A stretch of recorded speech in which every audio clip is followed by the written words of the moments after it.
Why don't you Muslims accept that God can be a Trinity? Well, thank you for that very good question. We can't possibly accept that God can be a Trinity because it's not necessary. Because in order for God to be a Trinity, that means that he would have to require help. And in order for him to require help, that means he would be dependent upon another God, which obviously doesn't exist, or he would be dependent upon something that he himself had created.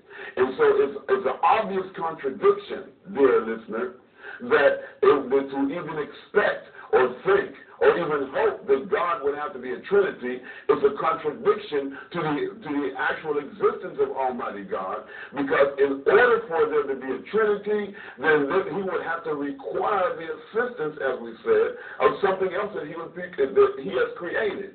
That means that in order for there to be a Trinity, he would have to create another son that he would need assistance from. He would have to create a ghost that he would need assistance from. So there can't be a Trinity. There's not three gods. That means that one of the gods had to come first if there was three gods.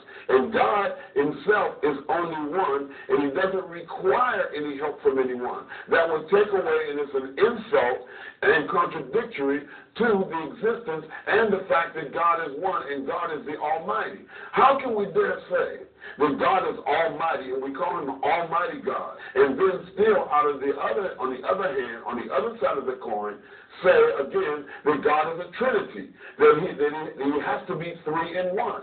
Why would he have to be three in one?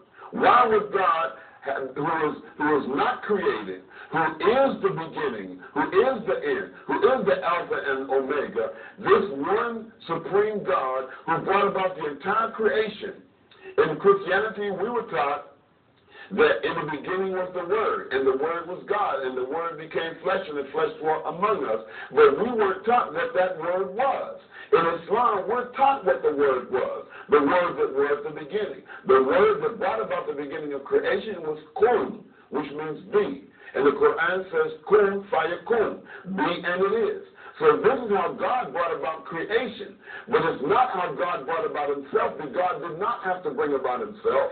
God was not created, nor was he even self-created. God himself is the beginning, and you can't think past God. So in order to think that God needs two other beings to help him to rule the universe, then that means that there would have to be something that came before God or came along with God, or that God himself had created. But God himself is no need for a Trinity, and God does not do unnecessary things. The creator of the heavens and the earth is complete, without form, without description, and he has no limitations. He has no height, no weight, no depth, no width. He has nothing that can be described by human beings, and therefore there's no need for Almighty God to be a Trinity, and it's impossible to expect that God would even have to be a Trinity, because in order for him to be a Trinity, then he would have to be reliant upon something that he has created, because no one else has the ability to create anything.